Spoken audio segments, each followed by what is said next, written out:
Disintegration. Is there a theme to this record? The project was triggered by me writing the words to the song Disintegration about last April, around the time of my 29th birthday last year. And it was just about the sense of falling apart that I can't ever seem to shake off. I think it's true for everyone, really. That sort of triggered off a whole sort of sudden blurge of words over about a 2-month period, and I just wanted the group, if we were going to do something else after the Kiss Me album, I knew that I wanted us to do something that had a bit of intensity to it, so that I could spend some time getting back into things that we used to do a few years ago, with a bit more bite to them, rather than just sort of pop stuff.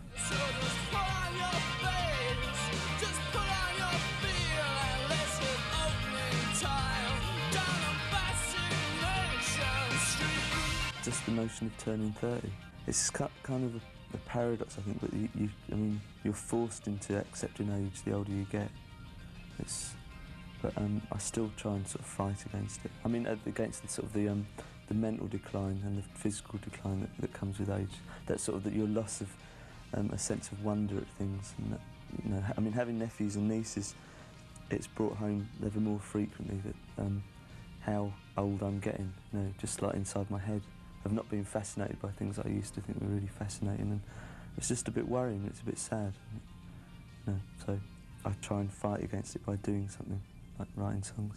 I don't know why, but you sort of hit certain ages and you sort of reevaluate like what you're doing, what you're going to do. So I think it's the same for everyone. It just comes out in different ways. Some people get divorced, some people get married, some people write songs. I mean, there's a million different ways of sort of coping with it, and I don't know. It's sort of been driven home to me gradually how old I'm getting.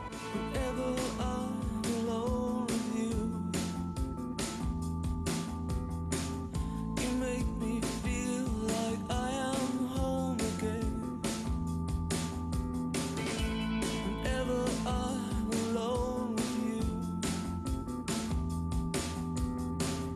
you make me feel like I am whole again. Love Song sounds like perhaps the most traditional thing that you've ever written. Are you proud of it for that reason? Yeah, it was because me and Mary got married last year and I couldn't think what to give her for a wedding present, so I wrote her that song. It's cheap and cheerful.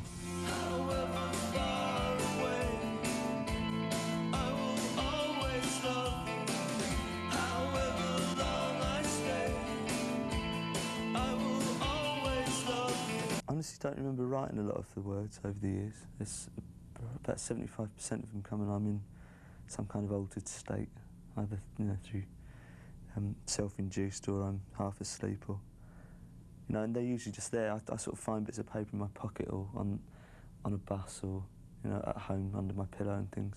It's very rare that I actually sit down and think, right, I'll write a song, I'll get this out. Very rarely is a song ever written in one go either. I usually piece 2 or 3 bits of writing together so that it doesn't mean just one thing. It's just where a lot of the obscurities come from over the years. I mean, looking back, I find it difficult to decipher some of the things that I've written. How is it for you when here are all these Robert Smith lookalikes down there, right in the front of the stage looking back at you? I've got such short sight, I very rarely see any of them. I just don't feel that comfortable about being stared at so much anymore. It's just, it gets to me. I mean, we've only reached like a very moderate level of success compared to, other people who are wildly successful, but I think that a lot of them want to be successful. And I never really imagined that we'd get to this point. And we've sort of stepped past an imaginary line beyond which I don't really feel comfortable.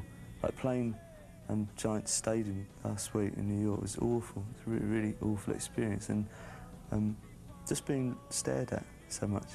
It's this sort of I mean, it's always been unnatural. I mean, doing this is very unnatural, but I've been able to cope with it a lot better, and I just find it's impinging on my personal life too much. The addictive nature of like that kind of the sense of being stared at and the adulation it is. I mean, it does feed your vanity to an enormous degree, and sometimes it's really good fun, and it'd be stupid and dishonest to deny it. But it can reach a point when, if you lose sight of the actual reason why you're on stage and why you're performing to people, the whole thing just becomes very hollow. And I think that's what happens to too many people. I wouldn't really like it to happen to us after all the things that we've done. it would take away from things, I think. What do you do to keep your curiosity alive? I spend a lot of time with my nephews and nieces, and it's really healthy. I wouldn't like the idea of being a father, I don't think, because the responsibility side of it creeps in, but it's good being an uncle, so I can be very offhand with them, and I never have to tell them off. I teach them how to do all the bad things, you know, and their mums and dads tell them that they shouldn't be doing